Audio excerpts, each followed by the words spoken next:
Hello, everyone, and thank you for tuning in. Today, I'm actually going to be sharing two cases that sadly many of you may not have heard of.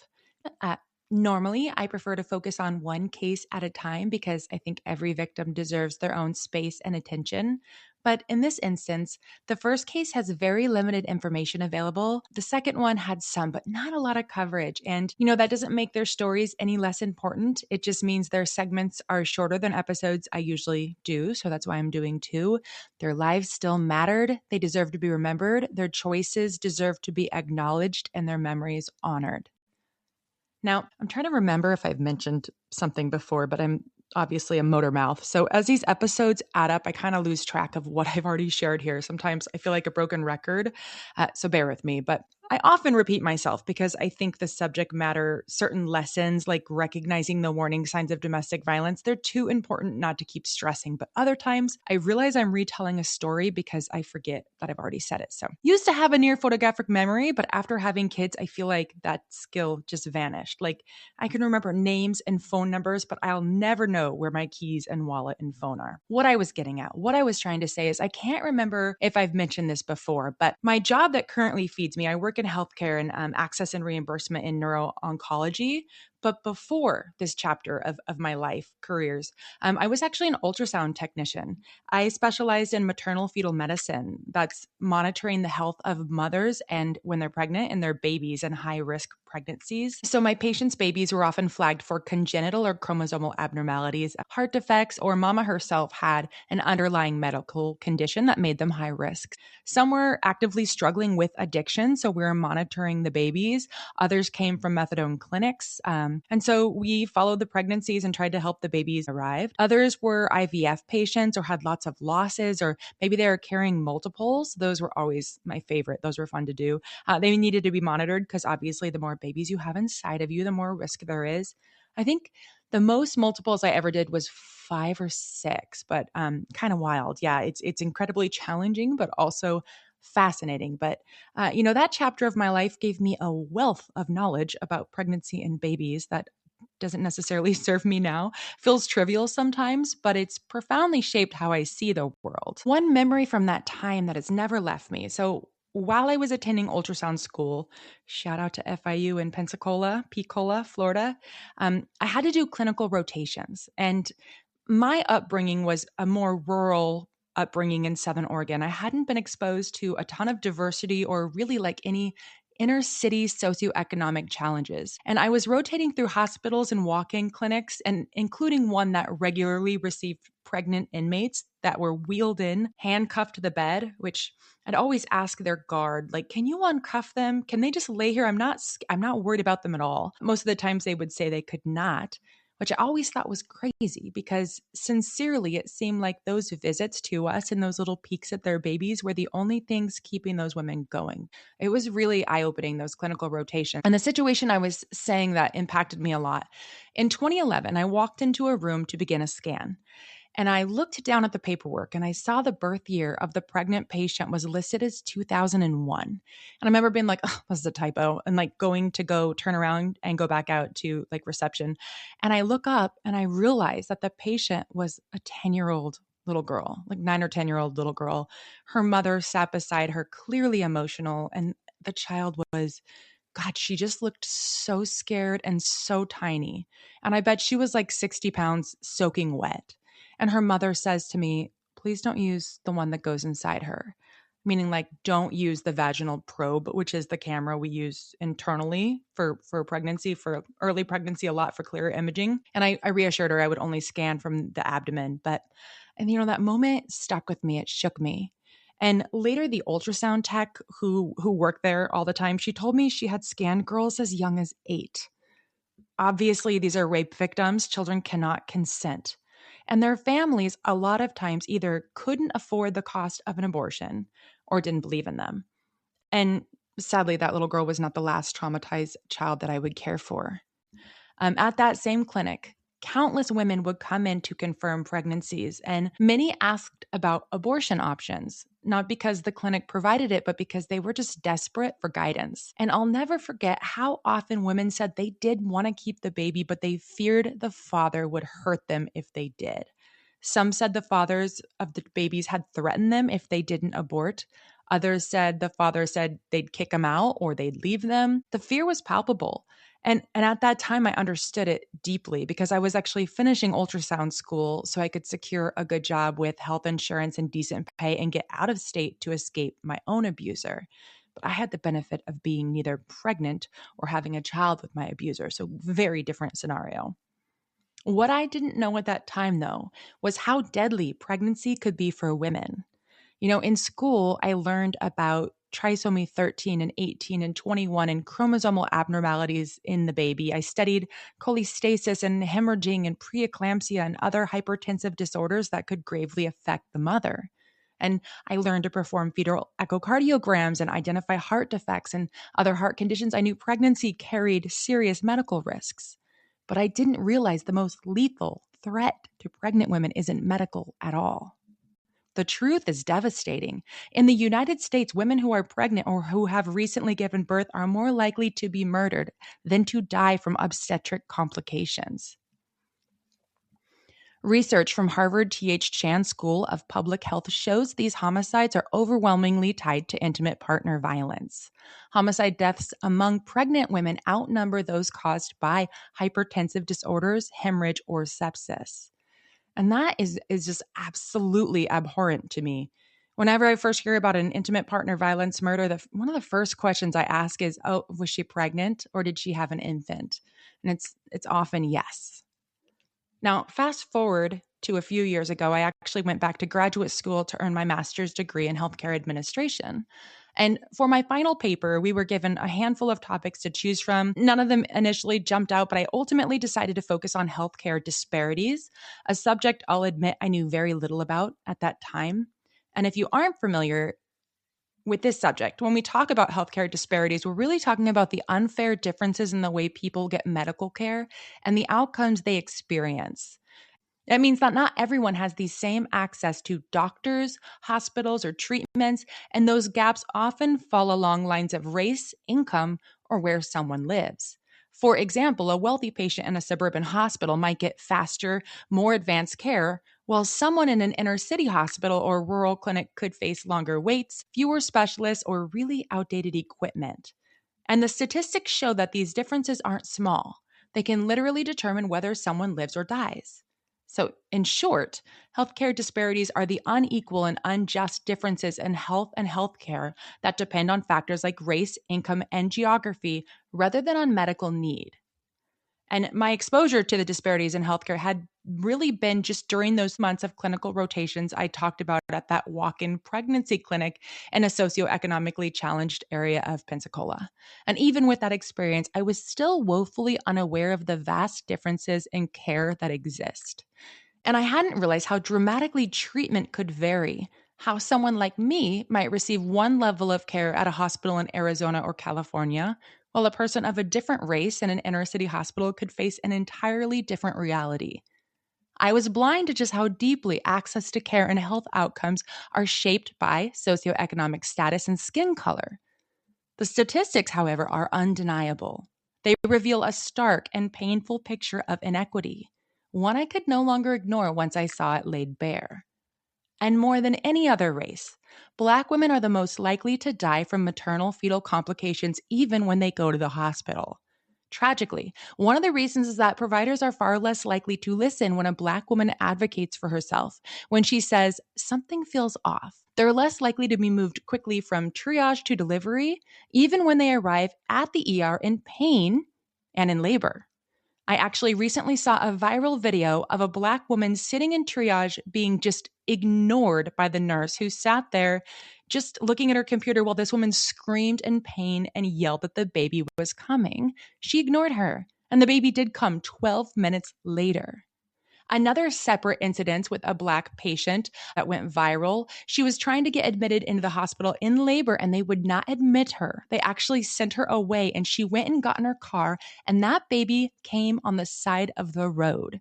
And it's just inexcusable to not have thoroughly checked those women to see what was actually going on. And a simple cervical check would have taken a doctor or nurse practitioner 30 seconds to answer that. It's just every pregnancy related death is devastating. especially because more than 80% of those deaths in the United States are preventable. Recognizing urgent maternal warning signs, providing timely treatment, and delivering respectful, quality care could save countless lives. Yet, Black women remain at the highest risk. In fact, they are 3 times more likely to die from a pregnancy related cause than white women. Multiple factors contribute to this disparity, but among the most insidious are medical bias and unconscious bias from healthcare providers. Now, I'm not going to go into the full saga of my own pregnancies, but I'll say this. Had I not been medically trained and fiercely advocating for myself, I would have died.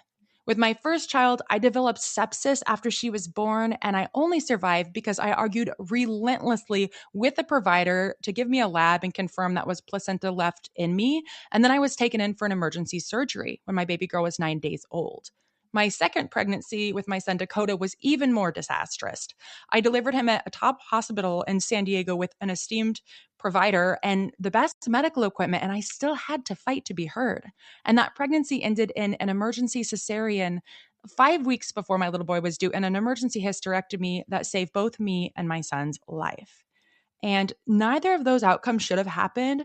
But the only reason I survived was because I had the medical knowledge to push back against the hospital staff. And when I did push back, they acknowledged me and checked on all the things I suggested were occurring. But it shouldn't take that. It shouldn't take someone to be medically trained and saying something is wrong with me. You should just be a patient and they're human and take care of you. But standing there in those moments, all I could think was, if I were a woman of color, they wouldn't have taken me back to double check. They would never have caved when I demanded they looked at labs or checked me. They would have just dismissed me when I said, look at my chart again. You're wrong. My son is in distress. Check him. And I wouldn't be here today. So I know I'm spiraling a bit here, and this isn't even the main topic today, but systemic racism is everywhere. It's woven into the military, it's in our healthcare systems, and sometimes I have to stop and name it. But what I want to center right now, though, is Black women, pregnancy, and domestic violence. Because just as Black women are more likely to die from pregnancy related complications in our healthcare system, they are also far more likely to be killed by an intimate partner while pregnant.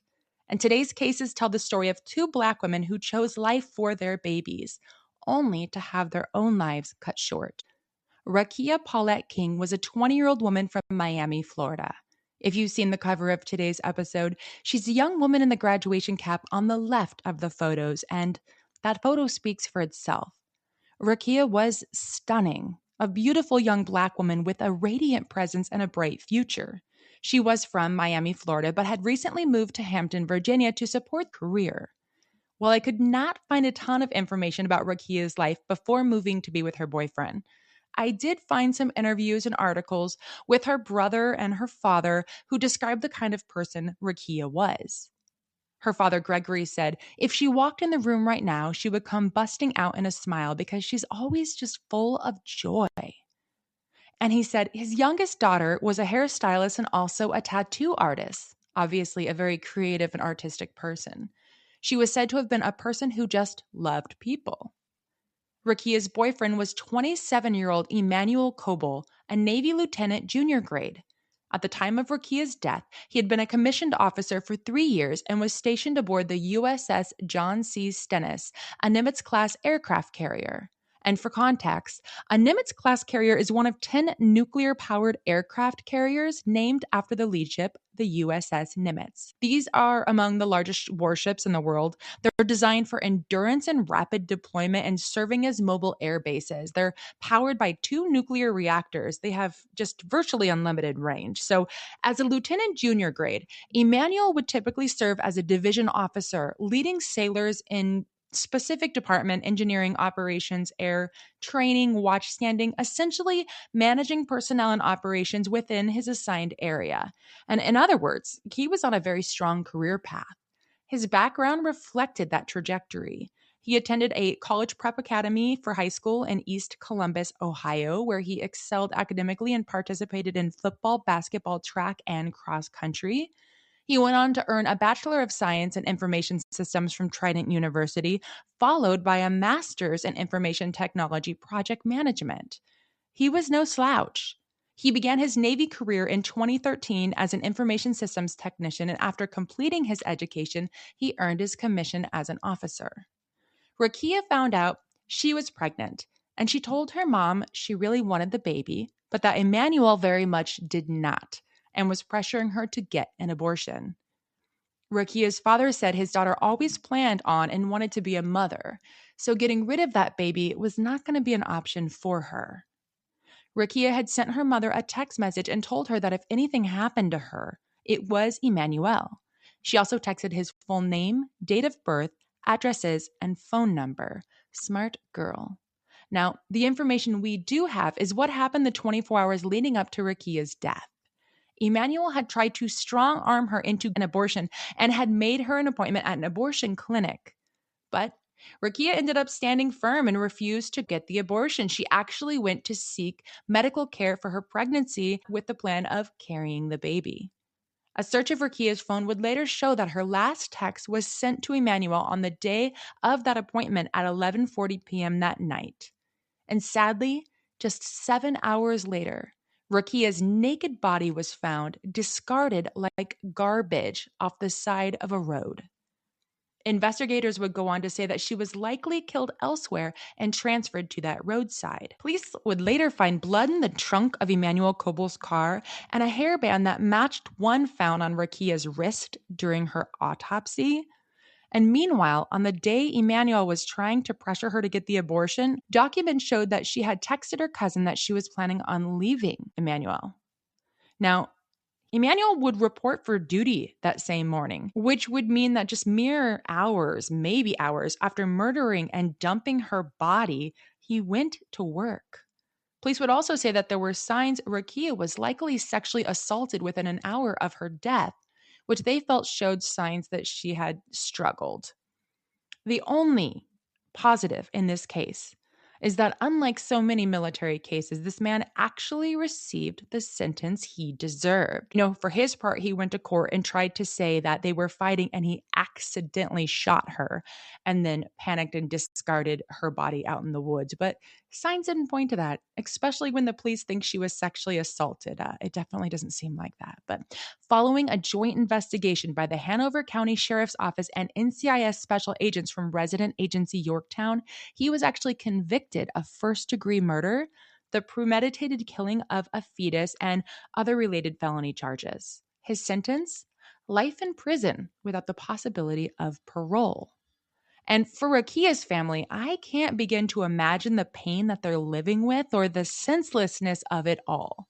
Why this man believed he had the right to take away two of their family members is beyond comprehension. The disregard for life is so hard to wrap my brain around.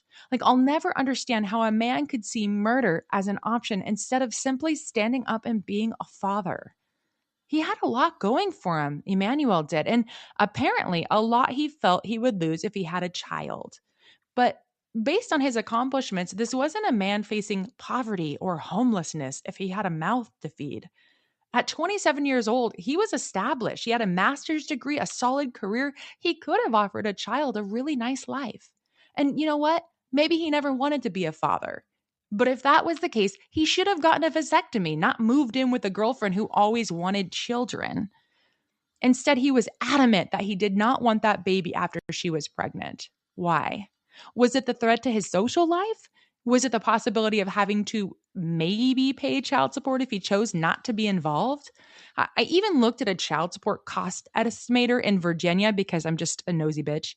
And I estimated based on what I found for his rank's average salary. And this is just completely gray and I could be off. But it also varies based on Rakiah's income and custody arrangements. But the most he would pay is a few $100 a month. On the highest range, I saw $900 a month, which I highly doubt. And even if it was, that could have been offset by simply putting the child on his health insurance by a bit. So was the possibility of paying child support what drove him to murder his unborn child and girlfriend? It's just hard to fathom, and it makes his choice all the more senseless. And I often wonder if only he'd met that child, would it have softened him or was he just a monster? or if he'd only walked away and been a deadbeat dad. So many women raised children completely alone without a cent or a visit from the father. Raquiah would have done that. She would have managed. She would have been just fine without him. And so it makes no sense to me. And I just hope for the rest of his natural life, he thinks about Raquiah and the child he stole from this world. May he never know a moment of peace or an ounce of sleep. Rest in peace, Raquiah. I hope you are somewhere in a better place with that sweet baby wrapped in your arms. Now, the second case I want to talk about today carries striking parallels. Once again, we're looking at a service member, an unborn child, and at the center, another beautiful Black woman whose life was cut short. And her name was Akeila Ware. She's the woman pictured on the right side of today's episode cover.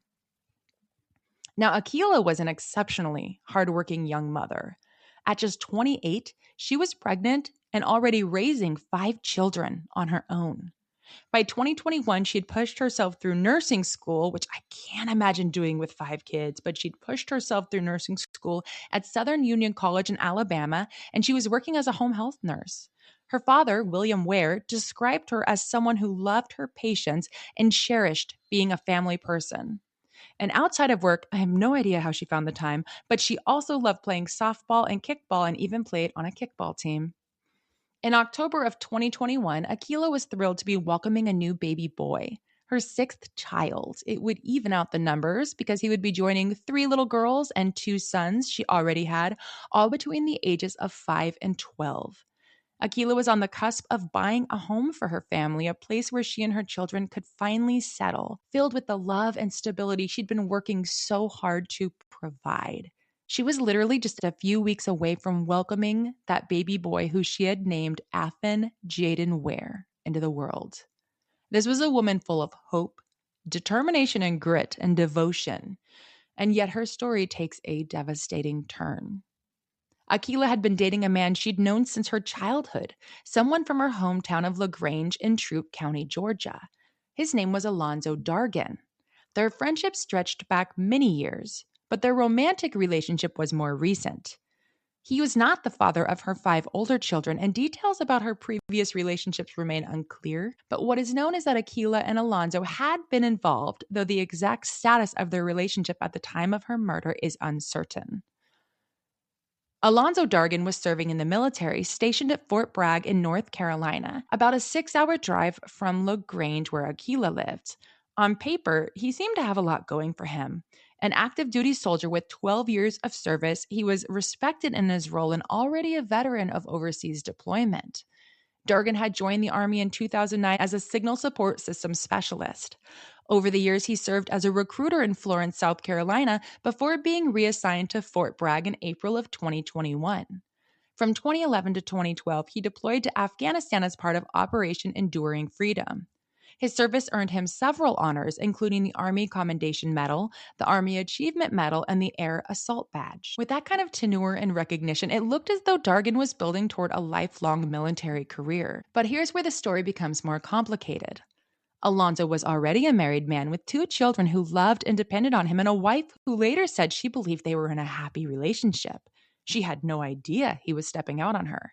And I'll share more about what his wife Brianna said later in this episode, but for now, let's pivot back to Akeila. Brianna didn't know about Akeila, and I don't assume Akeila knew about Brianna. Or if she did, I don't think she knew they were still together. My guess is no. We simply don't know what Alonzo was telling her. It's important to remember that many people have been misled into believing they're dating someone who is separated or divorcing, only to discover that the spouse themselves has no idea. I've even experienced this myself when I was still married to my ex-husband. Someone sent me his dating profile where he claimed he was separated and ready to get back out there, which was totally news to me. So whether Akeila believed Alonzo was separated or whether she later discovered the truth and ended things, one fact remains. She can't be held accountable for his deception. What we do know is that she was expecting a baby boy fathered by Alonzo, a child that was very much loved and wanted. On October 5th of 2021, Akeila Ware was discovered in her Honda Accord crashed into a tree off the side of Highway 18 in Troup County. At first, when first responders were dispatched, it seemed like a routine call, a single vehicle accident. But as they approached, the truth came into focus. The car wasn't just wrecked, it was riddled with bullet holes. What looked like a tragic car crash was, in fact, the aftermath of a violent attack. Inside, Akeila was found shot and unresponsive, barely clinging to life. First responders extricated her from the vehicle and rushed her to a Columbus area hospital in critical condition. But tragically, both Akeila and her unborn son, Athen, were pronounced dead there. It didn't take investigators long to start zeroing in on Alonzo. At the crash site, they found evidence that a silver vehicle had forced Akeila off the road. So this man had riddled her car with bullets, then ran her and his unborn child off the road and straight into a tree. Ooh. Investigators determined the evidence pointed to a silver Nissan. The very next day, the sheriff's office learned that Dargan was on active duty at Fort Bragg and that he owned a 2000 silver Nissan Altima and that he had been in Troup County at the time of the incident. By Thursday, Army Criminal Investigation Command at Fort Bragg had located his car and Dargan was taken into custody around 3:30 p.m. So if this man thought he was slick, he was not. You'd think 12 years in the military and military operations would give you some ability to cover your tracks better, but he seemed to have the criminal acuity of a toddler. He committed a double murder on October 5th and was arrested just 2 days later. Criminal mastermind, he was not. In January of 2023, nearly a year and a half after taking 2 lives and leaving behind so many victims, Alonzo would plead guilty to the murder of Akeila Ware and the murder of his unborn child, Athen. Now, for her part, Brianna Dargan, Alonzo's wife, would take her husband's back. She would stand behind him even after he pled guilty. And I'm going to play a quick snippet of an interview with Brianna that the news station did. And during the interview, they had her voice on a call and they were playing this little slide deck of Alonzo and Brianna and their 2 adorable little boys. And Alonzo's holding these little boys and so tender. And they're in matching Christmas PJs and another one in Disney matching shirts. It's so hard to rectify that this is the same person who could so callously murder a mother of 5 and her 6th child, his own child. And here is what Brianna, his wife, had to say about that. He was and still is an amazing father. He speaks to his children every single day, and he has spoken to them every single day since he has left and become incarcerated. His children are greatly affected by this, and I want to remind people of that there are not just 5 children that are victims here. There are 7 children that are victims here. And I want to pause right there, Brianna, because it wasn't 7 children, it was 8. Athen was 33 weeks gestation. My own little boy was born around that same age, delivered early but fully formed, healthy. He spent a few days in the NICU before coming home within a few days. At 33 weeks, babies are whole humans. They live, they thrive. Had that man not riddled Athen's mother with bullets, Athen would have lived. He was a whole human. So no, it wasn't 7 children impacted. It was 8. And I'm not here to drag Brianna. She is absolutely a victim in this too. But she also stayed married to Alonzo. And the last information I could find on her was from 2023. And she was still married to him and had his back. And I could forgive a lot, but knowing a man was capable of taking a little baby out of the world and a woman and then leaving 7 other children behind to carry that damage, that is something I could never, ever love again. No way. I do think of Brianna and I feel for her because I can't imagine, but whew. Custody of Akeila's 5 children went to her father, William, who was just 49 at the time of Akeila's death. So he must have been like 19 or 20 when he had Akeila himself. I think I said earlier she was 28. I do believe she was 29 when she died. So he must have been 20 when she was born. He was still relatively young is what I'm getting at as I talk in circles. But even so, being relatively young, I can't fathom suddenly being responsible for 5 children, all between the ages of 5 and 12. And I really, really wish I had good news to share here. But tragically, about a year after Akeila's death, William and his wife not being Akeila's biological mother, it was stepmom. They were booked into Troup County Jail on child abuse charges. He was actually charged with 1 count of battery, 2 counts of cruelty to a child in the third degree, and 2 counts of simple battery. And I read the allegations. They suck. They include punching children in the face. I mean, I truly have no words. Um, and I can't imagine the weight that William was carrying, the brutal loss of his daughter and grandson, and then the responsibility of raising 5 children, 5 grieving children. But his violence is inexcusable. My hope is that he receive help and that those children landed somewhere safe. I do know Akila's mother, Twyla, was in their lives. I'm not sure if she ended up with them. Like I said, she wasn't married to William. But beyond that, I don't know the full outcome of those charges where those children ultimately landed. My heart just sincerely breaks for all of them, and I hope that they have found a solid, loving place to grow up. Now, it's mid-December. In just 2 weeks, those 5 children will face their fifth Christmas without their mother at the table. And Alonzo's 2 young sons will face their fifth without their father there. And then Athen, of course, the baby, he never even got a seat at the table. That remains the most haunting absence of all. It's all for nothing. Nobody wins. If you don't want more children, stop gambling with lives. Get a vasectomy. It's simple, it's safe, it's permanent, but go get it checked afterwards and make sure you're shooting blanks. As a healthcare professional or former healthcare professional, there's still a chance. Anyways, to women, if you are pregnant and the man who fathered your child is adamantly against it, please consider that dangerous. Please take precautions to protect yourself. Do not underestimate the danger. You may believe love protects you, but I'm learning that nothing sparks violence faster than an unwanted pregnancy. Your safety and your baby's safety must come first. Protect yourself, protect your child, because no one should ever lose their life for simply bringing one into the world. Now, as always, I'm going to put resources for domestic violence victims in my show notes, but today I'm also going to put resources for pregnant women who may be struggling, need support, need somewhere to live, need information on their options. That will be in today's show notes. If you're a veteran struggling with your mental health, please dial 988 and press 1. And if you are someone out there who just needs someone to talk to, I'm here, healingwounds13@gmail.com. Or if you'd like to share your story or have me honor one of your loved ones, please email me. You can also find me on social media. I am Tressa, the Truth Sayer. Thank you for listening, and please stay safe.